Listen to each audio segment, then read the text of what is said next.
One of the craziest stories that God did this year is we have our fall conference that we have every year up in Colorado, and we took a group of about 20 students up this year. And one of the students that we have in our ministry heard about a guy who was here from the Netherlands, just visiting.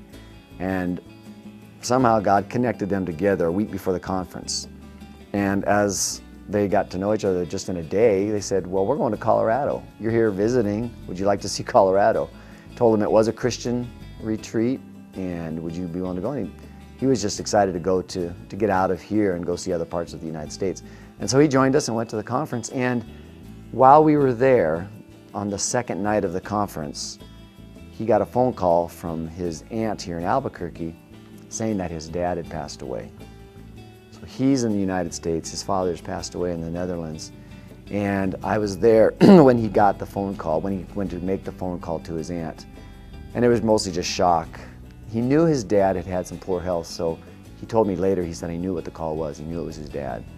But the neat thing was after he got the phone call, went back to the meeting place where our students were with a whole bunch of students. While he had gone, our students had heard what was going on, that his dad had passed away. So they gathered down in the lobby to pray for him. And so as he walked in, there was our group all praying in this big circle for him.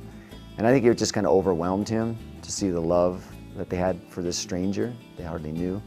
And he joined us in prayer. And another thing that God did is one of the girls that was with us, her mom had passed away almost a year to the day earlier than that.